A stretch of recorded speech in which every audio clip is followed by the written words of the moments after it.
Suzie. Dusty Bun. Dusty Bun. Where have you been? I'm so sorry.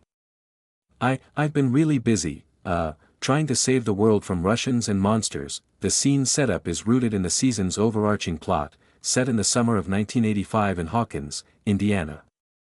As the group battles Soviet infiltrators operating beneath the Starcourt Mall, Joyce Byers and Jim Hopper infiltrate a secret bunker to retrieve keys that will deactivate a machine reopening the interdimensional portal. The safe containing these keys is locked with a code, Planck's constant, erroneously provided earlier by conspiracy theorist Murray Bauman as an approximate value. Dustin, the group's inventive adolescent, must radio Suzie, a science prodigy he met at summer camp, for the precise number. Their conversation begins with static interrupted banter. Suzie teases Dustin's nickname, Dusty Bun, chides him for his week-long absence, and demands an explanation for his sudden need. Dustin, breathless from evading threats, pleads about saving the world from Russians and monsters, but Suzie, skeptical and flirtatious, withholds the constant until he sings for her. The duet that follows, harmonious and earnest, stretches across radio waves, culminating in Suzie relenting with the digits, 6.62607004. Their post-song affection escalates into hyperbolic declarations of missing each other, more than all the stars in the galaxy, before Dustin cuts it short to input the code and aid the mission. Central to the scene's charm are the characters, each embodying facets of the show's ensemble dynamic. Dustin Henderson, portrayed by Gaten Matarazzo, serves as the quintessential nerd hero, resourceful, loyal, and endearingly awkward. His arc in Season 3 revolves around proving Suzie's existence to his doubting friends, building Cerebro as a testament to their bond. The radio call reveals his vulnerability, nervous apologies and reluctant singing highlight his growth from a lisping sidekick in earlier seasons to a multifaceted teen navigating puppy love alongside interdimensional horrors. Suzie Bingham, introduced via Gabriella Pizzolo's performance, emerges as a mirror to Dustin, intellectually sharp, with a Mormon background and interests in fantasy literature like A Wizard of Earthsea and The Wizard of Oz. Her insistence on the duet underscores her agency. She's not merely a deus ex machina but a character with whimsy and leverage, teasing Dustin while unknowingly holding the world's fate. Supporting figures amplify the tension. Erica Sinclair's frustrated yells for the number add comic urgency, while Hopper's gruff impatience and Joyce's anxiety contrast the kids' levity. Murray's initial wrong constant emphasizes human fallibility amid chaos, and even tangential characters like Billy Hargrove and the Mind Flayer loom as stakes escalate during the delay. Delving into the facts, the scene ingeniously weaves real science with fictional drama.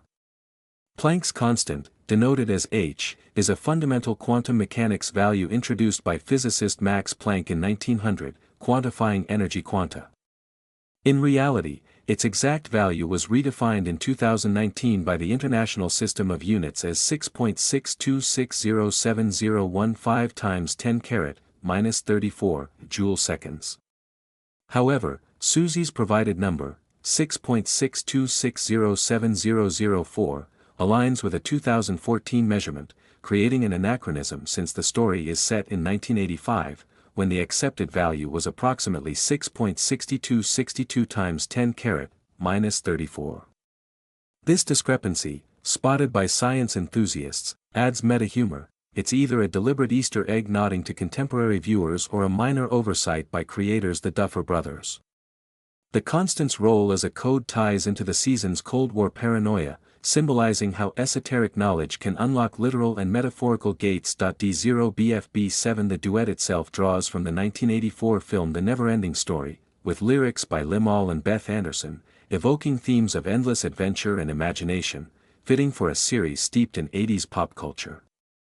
The song's structure, fading in and out without a definitive start or end, mirrors the never-ending nature of the characters' bond and the show's ongoing saga. Fan theories proliferate around the sequence's narrative implications, particularly the 3-minute delay caused by the singing.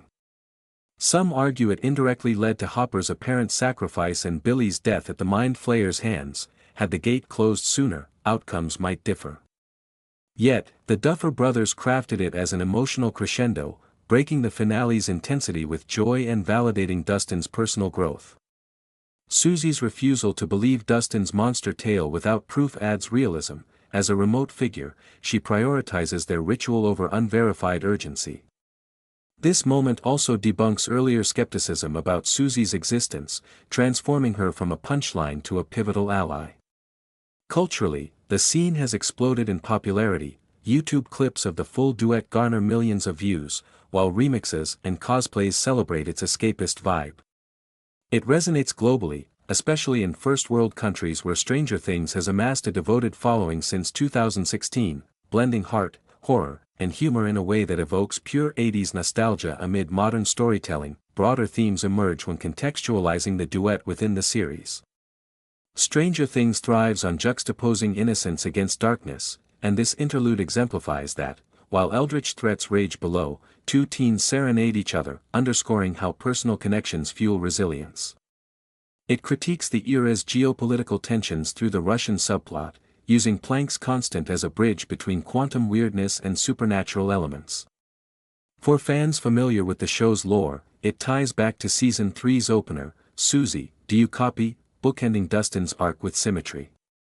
Ethical debates arise too. Suzie's unknowing delay sparks blame in fan discussions, yet it humanizes her, emphasizing that not everyone grasps the Hawkins chaos. Production insights reveal the scene's ambition.